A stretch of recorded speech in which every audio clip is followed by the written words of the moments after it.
당신의 떨리는 목소리를 기억할게요. 작년부터 허리 아래, 엉덩이, 뒤 허벅지로 저림 증세가 나타났다.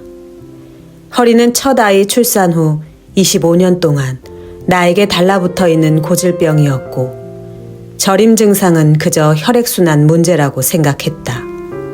이후 하루도 빠지지 않고 한강 걷기를 7개월간 이어왔다. 운동할 때는 허리 통증은 사그라들고 저림 증세도 사라졌다. 12월이 되면서 추운 날씨 탓에 걷기 운동을 게을리했다. 한 달, 두 달, 시간이 흘러 4개월이 훌쩍 지났다.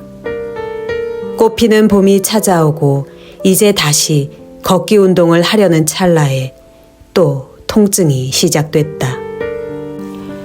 작년보다 더 심해진 것 같아 병원을 찾지 않고는 안 되겠다 싶었다. 동네 병원을 찾았지만 엑스레이상 아무 이상도 없고 신통한 결과 또한 없다. 자세한 진단을 받으려면 MRI를 찍어봐야 한다고 했다. 3일 후 척추 전문 병원을 찾았다. 큰 병원은 사람들도 북적이고 심리적으로 더 불안한 기분이다. 어찌됐건 의사와 상담 후 전체 엑스레이도 찍고 피도 뽑고 MRI도 찍어보기로 했다. 안 그래도 요즘 우리 아파트 2층, 5층에서 동시에 공사를 진행하고 있어 머리가 지끈지끈 아팠는데 30분을 자기장 통 안에 들어가 공사 소리보다 더한 시끄러움을 이겨내야 했다. 귀마개와 헤드폰을 쓰고 누웠다. 8곡의 7080 가요를 다 듣고서야 통 안에서 해방되었다. 노랫소리가 들리지도 않을 만큼 MRI 기계는 온전히 나에게 집중한다. 소리 안 나는 자기장 스캔 기계가 나온다면 노벨감이란 생각이 들었다. 피 뽑는 대기줄은 사람들이 없다. 서둘러 이른 아침 시간에 예약을 해서 모든 검사는 내가 1번이다. 반갑게 인사하는 앳된 간호사 앞에 앉아 팔을 올렸다. 여지없이 간호사는 내 팔을 계속 꾹꾹 눌러본다. 피 검사할 때마다 간호사들은 애를 먹는다. 다른 쪽 팔을 보자고 해서 왼팔을 내리고 오른팔을 올렸다. 나는 기다렸다는 듯이 팔을 바꿨다. 팔을 바꾸지 않은 적이 거의 없다. 그런데 주사 바늘이 들어오는 순간 따끔 정도가 아니다. 옆에 보고 있던 다른 간호사가 일어나더니 내려야지. 이럴 때는 이렇게 내리면서 빼야 돼. 라고 작은 목소리로 말하면서 간호사 둘은 서로 자리를 바꾼다. 수혈했던 자리에 알코올솜을 올리고 테이프로 감으면서 간호사는 말한다. 환자분, 우리 간호사 선생님이 혈관을 잘 못 잡았는데 혈관이 너무 약해서 다른 쪽 팔에서 다시 뽑아야겠어요. 피가 나왔다 멈추네요. 조용히 옆에 앉아있던 앳된 간호사가 나를 보더니 죄송합니다. 라고 상기된 얼굴, 떨리는 목소리로 말을 건넨다. 순간 그 짧은 찰나에 우리 큰딸이 생각났다. 사회 초년생이 자신보다 나이가 많은 소위 어른이라고 하는 사람들을 정말 다양하게 만날 텐데, 죄송하다고 하는 간호사의 말 뒤로 다른 쪽 팔에 주사 바늘이 꽂혔다.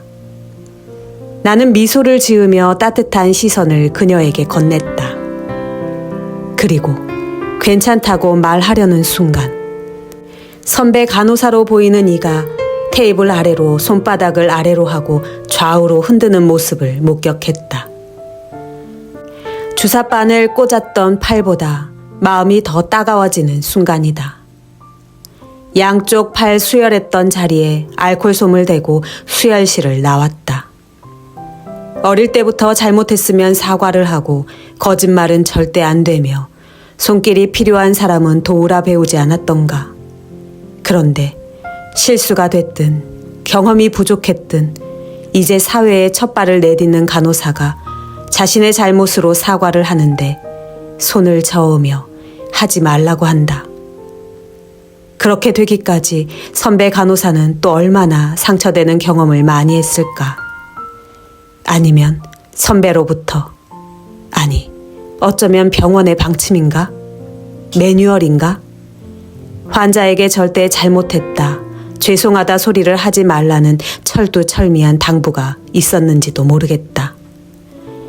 큰 사고도 아니고 주사바늘 2번 꽂은 걸로 내 눈에는 아직도 어린 사회 초년생에게 얼굴을 찌푸릴 일도 아니었다.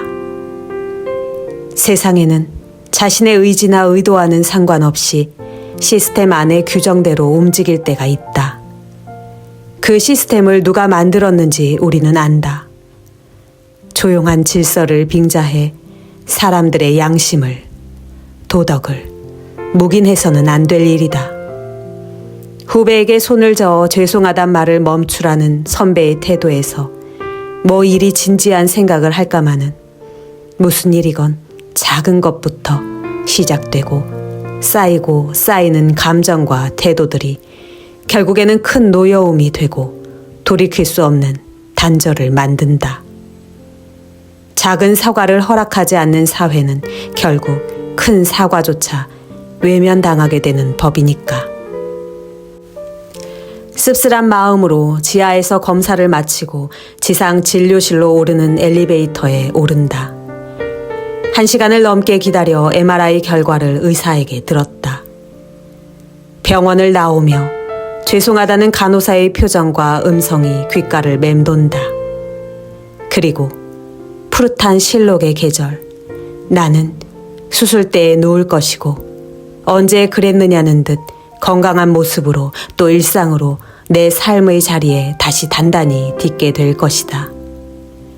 아픔은 지나가고 그 자리에 남는 건 결국 한 번의 떨림이 남긴 다정한 기억일 것이다.